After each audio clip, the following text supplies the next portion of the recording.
First of all, hello everyone. It's great to be here, and thanks for the invitation. And I think that my little presentation will overlap for sure with what you've said, Violetta. I will try to cover it from my perspective. And for those who don't know me, I'm sitting in Copenhagen. So I'm speaking from a very Danish Scandinavian point of view. And I'm totally aware that I'm living in a very privileged corner of the world with all what that takes. I'll try to do a world premiere now because I want to share my screen and I've never done it before. So let's see what happens. Um,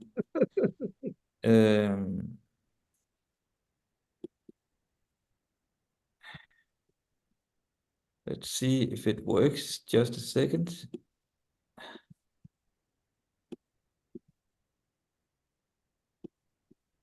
Okay, I hope you are with me still.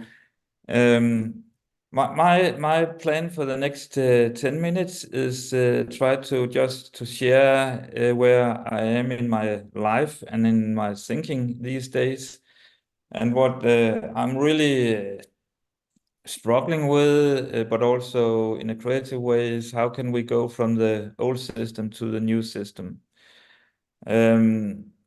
If I look into my life, my last 40 years of work, actually I have been split in between working in the old system, like a city councillor or member of the Danish parliament or minister for culture.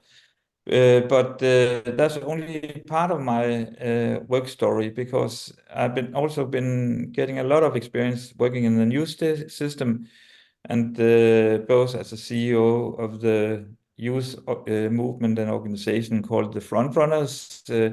I've been the founder and the principal of the 𝗘𝗰𝗁𝘁𝗶𝗃𝗶𝗹𝗶𝘀, and lately also founding the first Green Party in Denmark, and been a party leader for that, the Alternative. So my own personal life story has been split between living in both the old system and the new system. And in a way that tells a lot about where I find most fun, to stand with one leg in the known and one leg in the unknown. I've done that for all my life. I've always tried to figure out where is the next innovation, it's so to speak. And just a few more words on my background. The Frontrunners is a very entrepreneurial, but also very social, conscious, and cultural, very creative environment in the second city of Denmark called Aarhus. They were able to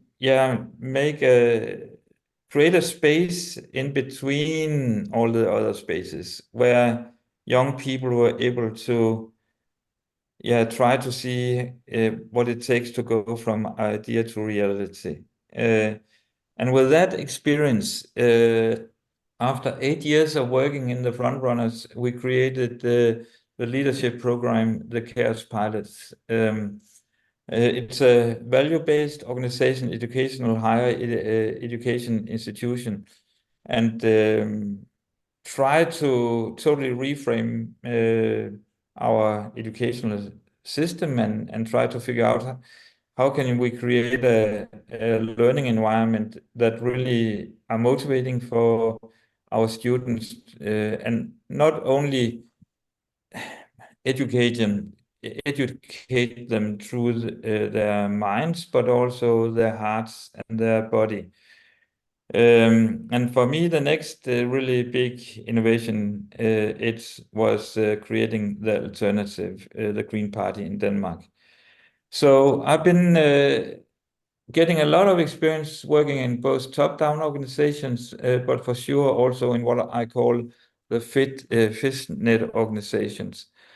And today I'm really starting to understand what kind of value shift is needed in today's world if we should be able to find a new balance. And some of this is for sure very banal, and I expect all the participants on this little seminar, Zoom seminar, can identify themselves with this shift. And maybe the most important shift for me, and again, I know it sounds extremely banal, but for me, it's also extremely important that we really, really understand that humans are part of nature, and we are not something different and above nature. And that's from that perspective, I try to understand both the social system, cultural system, and the political systems through that lenses. And from there, of course, also a deep understanding that we have to go from outer growth perspective to inner growth perspective, going from linear thinking to circular thinking, and from competition to cooperation. Again, oh boy, have you heard all these headlines before? Yes, you have. But it's an ongoing process to really to understand this in a very deep way and integrated it into the way you work, the way you live, and the way you love. So from competition to cooperation, and from hierarchic leadership to a much more holistic leadership that really understand that we have to understand people on so many different levels, and understand that motivation is different from you than me, and how can we move the old system from which is driven from motivation by power and status to a new system driven by motivation, by meaning and purpose. And that is for sure sounds as a very, very big task. And I just want to tell you a very short story from my own country, which is motivating me, because when things are really tough, I have to remember myself that yes, it's tough, but we have been doing it before and solved it before, so of course we can do it again. So when I speak about the Danish society to foreigners or international guests, I will always try to describe the development of the Danish society through this understanding that we have been through what I call the first social innovation wave. And it started all the way back to 1814. And for those who don't know Danish history, and of course you don't do that, something very important happened in Denmark in 1813. And that was the year that Denmark went bankrupt. We allied ourselves with Napoleon and was not part of the winning team. So not only did the English army nearly totally destroyed Copenhagen, took our navy, but we went completely economically bankrupt. So why do I then focus on the year after 1814? The reason for that is that that was the year we decided that all kids from from first grade to seventh grade should be able to attend public schooling for free. And if you just take that story really to take it in, that the year after we went bankrupt, and then in today's environment, that would mean that people would be fired, and we had to be much more effective, and we work many more work hours. Then back in 1814, they decided, even if we are bankrupt, we invest in the common good. We try to invest in our kids. We try to invest in our education. And from that point, several different movements really took off. And I think that most of you can mirror your own experience into this picture, that for sure the corporate movement was extremely important for the Danish society. Something that you maybe is a bit unfamiliar with is next social movement called the Danish folk high schools. But not to go too much in detail, but the Danish folk high schools offer young people 1 year education, but in a completely grade-free society. So the Danish folk high schools is a kind of an educational environment that with the purpose of enlightenment, not exams, not grades, but enlightenment of our young people. The third movement I would like to focus on is the labor movement. These three movements, if you just go one step deeper into them, what is just under the surface?